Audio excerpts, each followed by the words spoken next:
Joining us now is CNBC senior markets correspondent Dom Chu and Jason Furman, former top economic advisor to President Obama and an economic policy professor at the Harvard Kennedy School. Dom, start us off and walk us through the key numbers. It's kind of an amazing jobs report, and I think they also revised upward the previous month's report.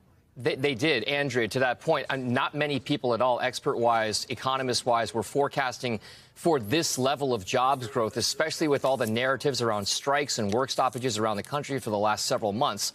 So that almost doubling, if you will, of the jobs created number over the consensus forecast does suggest that the U.S. economy, perhaps maybe surprisingly, is still extremely resilient. Perhaps the American consumer is still extremely resilient, and those who are working extremely resilient. That's all a very good thing. But there's a lot to unpack here. The big takeaway from this report is that the economy is growing in some ways and still growing, but not as fast in others. This reinforces this idea that we could see either a soft landing or just maybe a mild recession, if anything at all, in the coming months, which is a sharp contrast to where we were a year ago when the consensus was like 100% chance that we were going to have some kind of a recession or economic downturn. Now, there was robust job growth. Wages, though, grew at a less than expected pace. And that then reinforces this idea that the economy can cool off and inflation can be moderated without some severe loss of jobs or a drop off in wage growth. The percentage, though, of Americans participating in the labor force does still remain steady. Also a measure of those who are underemployed, in essence, discouraged workers, those workers who are working part-time jobs, multiple part-time jobs because they can't get full-time ones, that fell slightly.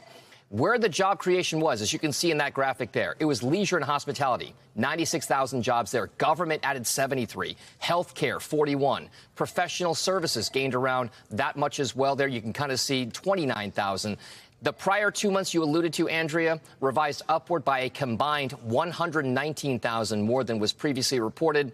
Now, what's curious about this is the initial market reaction was decidedly negative.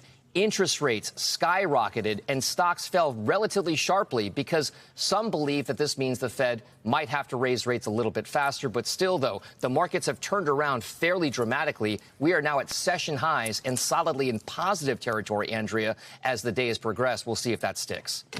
So maybe the soft landing group is winning out in the marketplace. Thank you so much, Dom. You stand by. Jason Furman joining us now from Harvard. Well, your first reaction to the report? Shock, then nervousness? My first reaction. Where are you landing? My first reaction was to be really, really surprised. My second reaction was to be happy.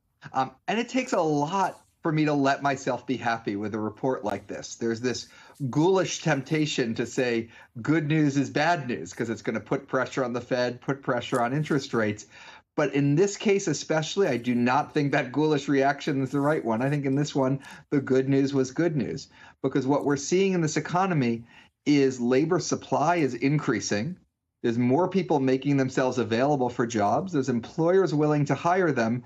And really important, I think it's sustainable because you saw wage growth slow down this month and slow down in a way that I think will be consistent with getting to 2% inflation. So I don't think this puts a whole lot more pressure on the Fed. I think this is, a better than average month. You shouldn't get used to anything like this. But I think that everyone should have something to be happy about and celebrate these numbers today.